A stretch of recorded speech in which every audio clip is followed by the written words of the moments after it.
Cedric Stone. Todo cambia. Maración Cornualles, 1939. Desde el prisma adecuado, el mundo puede parecer de repente más blando, más amable, más sencillo. Tumbados en los asientos traseros del coche, sumidos en un silencio plácido, Cedric y Jane se miraban y con eso bastaba. Ella aún sonreía cuando él dijo: «Deberíamos vestirnos. ¿Podría venir alguien?» «¿No dijiste que este era un lugar solitario?» «Ya, pero aún así...» Pese a lo mucho que le habría gustado permanecer un rato más junto al cálido cuerpo de Jane, se obligó a incorporarse y buscó la ropa que se habían quitado el uno al otro. «Toma, tu vestido. ¿Te ayudo?» «¿Necesitas tú que te ayude a ponerte los pantalones?» «Es imposible complacerte». Le robó un beso rápido. Se vistieron entre risas y codazos por la falta de espacio. «En realidad, no me vendría mal que me abrochases los últimos botones de la espalda». Jane se ruborizó y a él le hizo gracia comprobar que su punto débil era el orgullo, ese que alimentaba su personalidad perfeccionista e independiente. ¿Por qué eran los botoncitos tan abultados e incómodos? Los de las camisas de los hombres son planos, encajan fácilmente en los ojales. Prima la practicidad. Cedric le apartó el cabello hasta dejar la nuca al descubierto y consiguió abrocharle el vestido, aunque tuvo que darle la razón a Jane y admitir que no era una tarea sencilla. Después bajó del coche y alzó los brazos. Hacía sol. Se encontraban en medio camino entre Perranut-Noe y Prusia Cove, no mucho más allá. El destello del mar, de un profundo azul turquesa, clarificaba el paisaje. Jane siguió sus pasos. Respiró hondo, como si quisiese llevarse consigo los olores del mediodía, y luego se sentó en la hierba. «Las nubes lenticulares son mis preferidas». Él sonrió en respuesta y se acomodó a su lado. «También me gustan los cirros». «¿Por alguna razón en particular?» «Están formados por cristalitos de hielo y son los más altos», explicó Jane. «¿Cómo se ven desde arriba?» «Cuando pilotas la avioneta de Herbert». «Todo parece diferente, según la altura o la distancia». Cedric suspiró mientras jugueteaba con un mechón del cabello de Jane. «Cualquier cosa en la vida es cuestión de perspectiva, aunque hay ángulos más limitados que otros». «¿Seguimos hablando de las nubes?» «Te marchas en unas horas». «Lo sé». Jane tomó aire. «Y no quieres que vaya a la estación». «No me gustan las despedidas». «Jane, te escribiré en cuanto llegue». «¿Y luego qué?» «Veamos». Jane se recostó sobre él con aire divertido, aunque el tic-tac del reloj teñía el día de melancolía.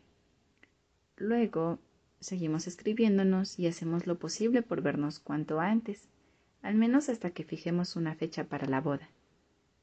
«Ah, la boda». Cedric se echó a reír. «Me gustaría algo sencillo, nada pomposo». Él la siguió en aquel juego lleno de fantasía. «Estoy de acuerdo. ¿Algo más que debas saber?» «Tendremos que elegir dónde vivir, si en Maración o en Londres.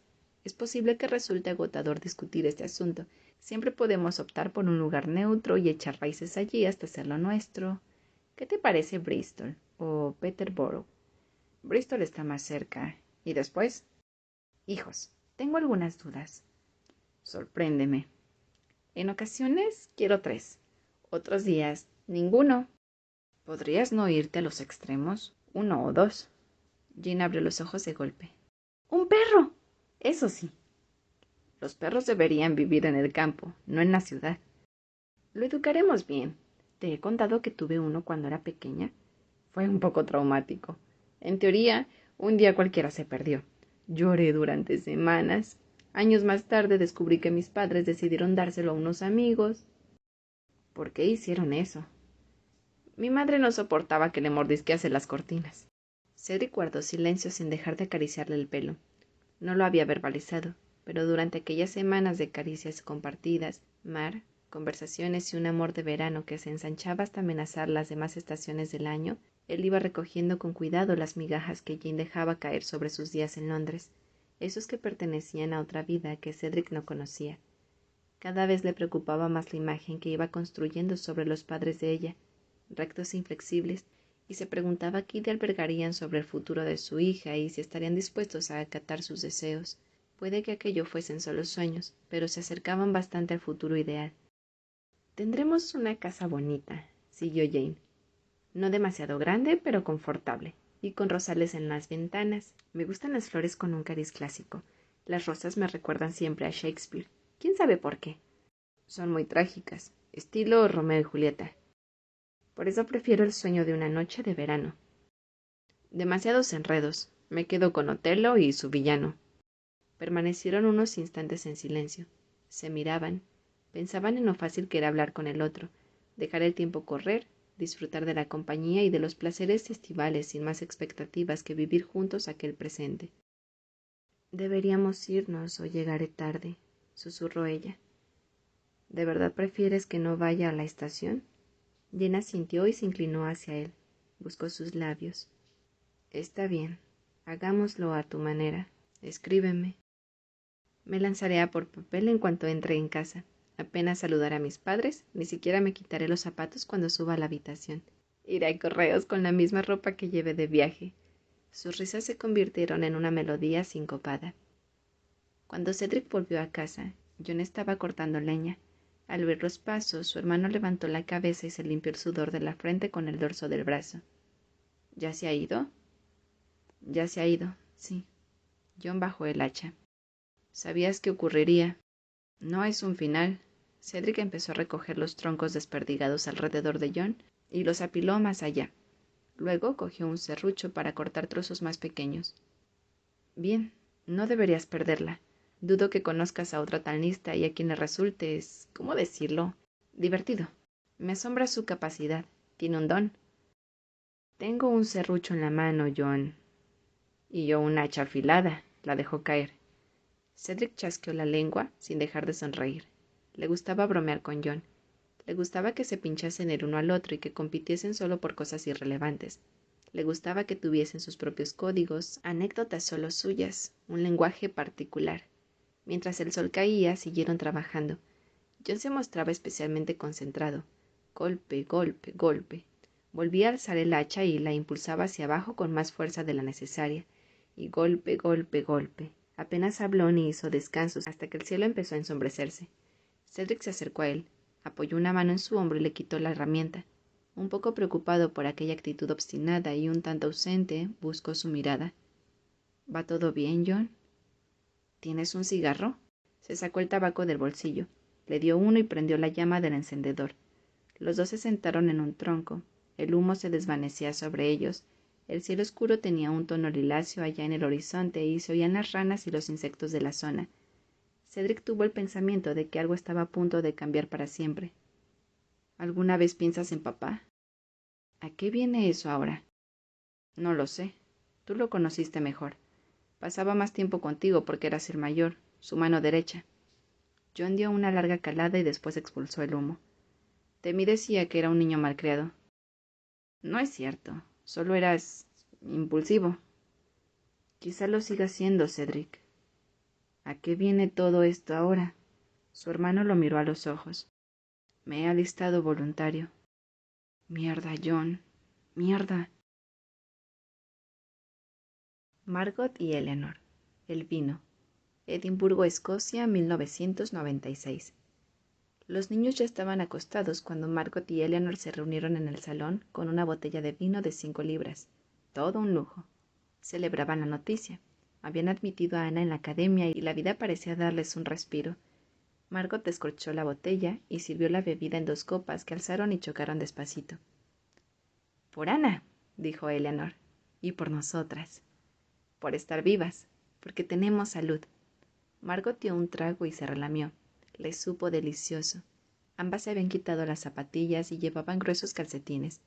No necesitaban nada más allá de un rato de tranquilidad, sentadas en el sofá la una junto a la otra frente a una vela encendida. Estas últimas semanas han sido fáciles, casi apacibles. No lo digas demasiado alto, querida, replicó Eleanor. Lo sé. Este es precisamente el momento en el que de pronto se estropea la lavadora, o el calentador, o un meteorito cae justo en el techo de casa. Las dos se echaron a reír, se miraron con el tipo de confianza que solo se consigue tras el paso de los años y las turbulencias compartidas. ¿Cómo va todo con Cedric Stone? Hablar con él es muy inspirador. Te estás encariñando demasiado. Oh, sí. Eso ya es tarde para evitarlo. Está en cuidados paliativos, Margot. Eleanor la miró con lástima porque era consciente de dos cosas que no se atrevía a decirle en voz alta: que aquella estabilidad económica era temporal y que emocionalmente sufriría cuando llegase el final. Pero míralo de este otro modo. Ha tenido una vida apasionante. Por lo que me ha contado, dejó huella. No hablo de cosas extraordinarias. No digo que inventase la penicilina ni el motor de combustión, sino de una grandeza cotidiana. Cuidaba de su familia, tenía un lugar en el mundo y conoció a Jane. Te encantan las historias de amor. No puedo negarlo. Margot suspiró y se sirvió más vino. Es que tenían esa clase de complicidad sencilla y mágica que no hay forma de forzar. Sé lo que quieres decir. Mi pobre Otto. El marido de Eleonora había muerto 11 años atrás, a los 42 años, tras perder el control de su coche por culpa del hielo que cubría la calzada. Al menos lo tuviste durante un tiempo. Lo sé. Siempre es mejor haber vivido que no hacerlo, aunque duela. Eleanor tomó un trago largo. Cuéntame en detalle la historia de Cedric y Jane.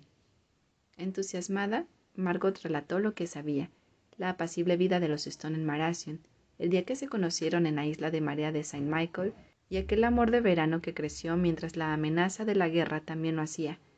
Aunque su amiga la escuchaba con atención, Margot no lograba dotar a sus palabras de esa emoción vibrante que contenían las de Cedric. Con su voz, la vida de Cornualles de John, Herbert, Julie, Amy y los demás parecía desdibujada, como si no les diese todo el color que merecían. Es fascinante. ¿Y qué ocurrió? Ni idea. Eso es todo lo que sé. De pronto, se oyó un golpe seco y Margot estuvo a punto de tirar la copa de vino al suelo cuando se levantó de un brinco. Le pidió a Eleanor que guardase silencio y se dirigió hacia la puerta del salón. Pudo ver los pies descalzos de Peter al final de la escalera antes de que retumbasen en el piso de arriba. Solo era Peter. Subiré a hablar con él. Margot fue al dormitorio de su hijo, cuya puerta estaba entornada. Cuando la abrió, Peter estaba tumbado en la cama, pero no le había dado tiempo a apagar la luz. ¿Sabes que no está bien escuchar a escondidas conversaciones ajenas? Lo siento, fue sin querer. Bajé a por agua. Margot suspiró. Se aseguró de que la ventana estuviese bien cerrada y se sentó a un lado de la cama. Hacía mucho que no ocupaba ese lugar desde que le leía cuentos después de dormir a su hermana y Peter le pedía que se quedase un poco más, hasta que se durmiese porque le daba miedo la oscuridad de la noche.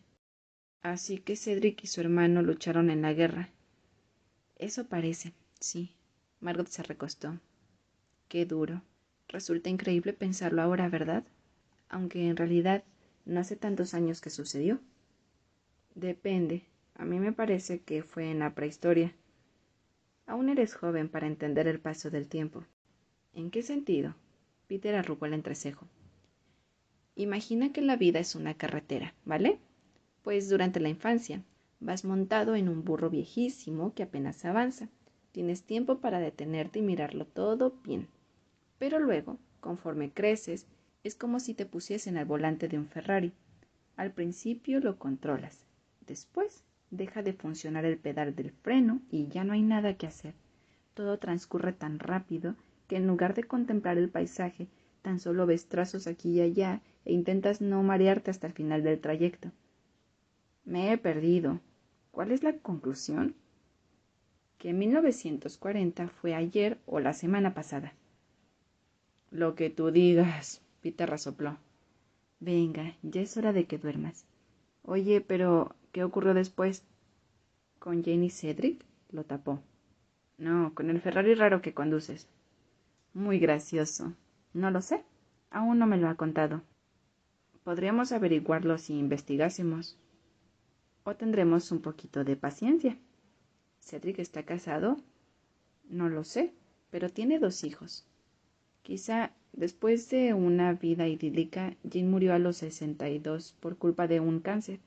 O le pidió el divorcio porque no lo soportaba más y... Es imposible hablar contigo. ¿Y si murió en la guerra? Eleanor siempre cuenta esa historia de su tía, la que un día volvió a casa y vio que la vivienda de al lado había desaparecido y era solo un cráter. Bombardearon Londres durante mucho tiempo. Puede que Jane... Es posible, pero basta por hoy. Es tarde. Margot se levantó e intentó en vano no fijarse en los pósteres de grupos de música que cubrían las paredes de la habitación. Dado que apenas quedaban zonas vacías, salió y cerró la puerta. Comprobó que Ana seguía dormida antes de volver al salón. ¿Todo bien?, preguntó Eleanor. Peter nunca deja de sorprenderme. Eso es bueno, querida, es bueno. A Eleanor la había enganchado el programa de televisión que se emitía esa noche y Margot agradeció que pudiesen solo permanecer las dos allí juntas, sin hablar, aún con el vino cerca. Estaba distraída. Tras las palabras de su hijo, no podía dejar de darle vueltas a la idea de que Jean hubiese muerto demasiado joven, con todos esos sueños ambiciosos que tenía en la cabeza y los planes que había trazado con Cedric. Pero esas cosas suceden, se dijo ella. Suceden todo el tiempo porque la vida es un imprevisto tras otro. Por eso el mayor logro de todo ser humano es seguir respirando un amanecer más. Cedric y Margot, los hijos. Edimburgo, Escocia, 1996. Una tos seca llenó la habitación. Esa mañana Cedric estaba más pálido de lo habitual y tenía unas ojeras pronunciadas. Margot le sirvió agua en un vaso. Él bebió despacio, sorbo a sorbo. Lo dejó después en la mesilla, junto al libro de Faulkner que estaba releyendo esa semana. Decía que a esas alturas ya solo quería disfrutar de los placeres del ayer, repensar, volver atrás para escarbar en los recuerdos perdidos. ¿Quieres que llame a la enfermera? Estoy bien. Los calmantes ayudan. ¿Hay algo más que pueda hacer? Sí. Cuéntame tu día, le pidió. Margot sonrió porque, a pesar de la cruda situación, Cedric siempre sabía reconducir la conversación o darle la vuelta. Se acomodó en el sillón. He dejado a los niños en el colegio y he venido a trabajar, como siempre. Hubo un altercado en una de las habitaciones. Por lo visto, a uno de los pacientes no le sentó bien el cambio de medicación, y a la hora de la comida, antes de lanzar la bandeja por los aires, gritó: «¡Los guisantes son venenosos!». No te imaginas lo escurridizas que son esas cositas verdes. He tardado más de 20 minutos en limpiar el desastre. ¿Crees que tendré algo personal contra los guisantes? Es posible. Margot aguantó una carcajada. A mí me parece que los guisantes son tramposos. Media vida tragándotelos a la fuerza porque te dices que hay que comer verduras y un día como otro cualquiera descubres que son legumbres. Alta traición, apuntó Cedric. Que les corten la cabeza. ¿Y luego qué has hecho? Ir a recoger a los chicos. Ana tenía la primera clase en la nueva academia de ballet. Estaba muy emocionada. Ese lugar es mágico. Parece sacado de otra época. Todo tan bien ordenado, con las lámparas enormes, el papel floreado, el aroma a lilas. Tu hija estará encantada. Pues sí. Peter no tanto. ¿No le gusta bailar? No. Y además tiene que quedarse conmigo durante la actividad de Ana. Al final de la calle hay una cafetería y le propuse que nos tomásemos juntos un chocolate. ¿Sabes qué hizo cuando se sentó? Ponerse a contar las vetas de la mesa de madera. Por lo visto es más interesante que hablar con su madre. ¿Cuántos años dijiste que tenía el chico? 13, aunque según el día parece que son muchos más o bastante menos. Se balancea entre el niño que fue y el adulto que aún no es. Es una edad difícil, dijo pensativo. ¿Tus hijos fueron así? ¿Luego mejoró?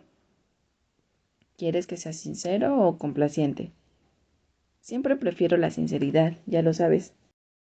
En ese caso, te diré que Blair fue una niña muy minuciosa y competitiva. Lo sigue siendo, aunque más allá de esa hambre voraz por alcanzar el éxito, es una mujer mucho más sensible de lo que aparenta. Con Graham todo fue distinto.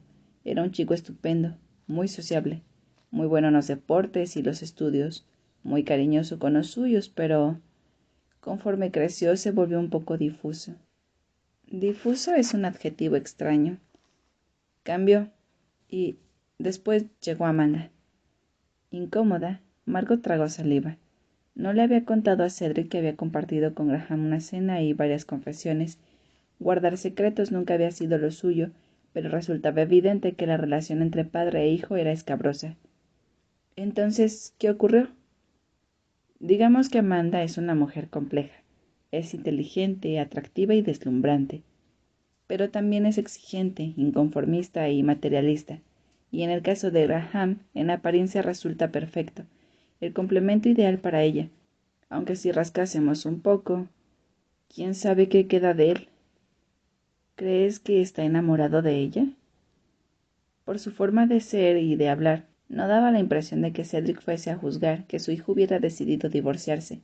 Graham había usado la palabra fracaso al hablar del tema, pero Margot pensó que el problema existía más bien en la mente del hijo y no en la mirada del padre. La falta de comunicación entre ellos era un abismo inmenso. No había puentes para cruzarlo. Eran incapaces de encontrarse. No estoy seguro, aunque estoy convencido de que el miedo y el amor son los dos sentimientos que más nublan la razón. Las sociedades han evolucionado, pero las emociones siguen siendo primitivas. Intentar domesticarlas no funciona. Piénsalo, Margot. Por mucho que quieras enamorarte del reponedor del supermercado, por más encantador y apropiado que en teoría sea el chico, sabes que no puedes forzarlo. Quiero puntualizar que el único hombre que trabaja en el supermercado donde compro está a punto de jubilarse y siempre lo pillo hurgándose la nariz, pero entiendo lo que quieres decir. También al revés, si dejar de amar fuese fácil, ¿estás pensando en alguien en concreto? Es posible. Qué complicado es todo. El amor en todas sus variables, con la pareja, los hijos, la familia, los amigos, las mascotas, hacia uno mismo. Debería darse en el instituto. Asignatura: amor. Cedric tosió y volvió a beber agua. Sería útil. ¿Recuerdas la primera vez que cogiste a tu hijo en brazos? Yo me sentí insignificante y aturdido.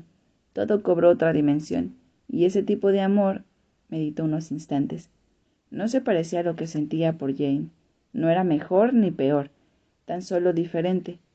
Tuve que recolocar algunas piezas. Margot asintió. Lo recordaba. Claro que lo recordaba.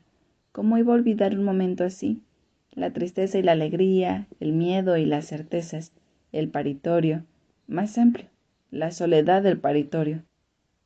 Nuestros hijos no son perfectos, como nosotros tampoco lo fuimos para nuestros padres. Aunque los míos son aún niños, se van haciendo cada vez más independientes y bueno, digamos que cuando eran bebés resultaba imposible encontrarles un solo defecto. Todo eran mofletes sonrosados y sonrisas adorables. Pero ahora es inevitable ver que cada uno tiene defectos y virtudes. Ana es dulce, y sin embargo se enfada con facilidad y tiene el mal carácter al despertar. Peter es más reservado, algo maleducado en ocasiones, pero entiendo que está en una época complicada y en el fondo tiene un corazón enorme, aunque a veces se olvida de dónde lo ha metido. Parecen buenos chicos. Intento a diario que lo sean. Me gustaría poder darte algún consejo, pero lo cierto es que no fui el padre que me gustaría haber sido. Pasaba mucho tiempo fuera de casa, entre el trabajo y mis propios demonios. Tenía a menudo dolores de cabeza. Me costaba renunciar a la soledad. De todas esas cosas siempre se da uno cuenta con la distancia, cuando ya es tarde. Nunca es tarde, replicó Margot. Oh, sí, me temo que sí. No volverás a tener 34 años. Nunca serás más joven que hoy. El tiempo no espera a nadie. Pestañeas y un día te das cuenta de que tus hijos ya son adultos y tú no sabrías decir cuándo ha ocurrido exactamente. Margot tomó aire y permaneció en silencio unos minutos. Las palabras de Cedric le hicieron pensar en Jane y en todos sus deseos, la casa confortable, el perro, los rosales en las ventanas o las clases de matemáticas, pero también en sus propios anhelos olvidados, esos que siempre apartaba a un lado cuando aparecían porque no tenía tiempo que perder. Margot era joven, pero algún día ya no lo sería, y se preguntó de qué se alegraría o arrepentiría entonces, qué balance haría de su vida cuando se acercase el final. Sigue hablándome de los días en Cornualles. Aquel verano marcó un antes y un después. Nuestras vidas no volvieron a ser iguales. La guerra lo cambió todo. Y cuando acabó, solo quedó un montón de polvo y escombros. Nadie puede permanecer impasible después de un dolor así.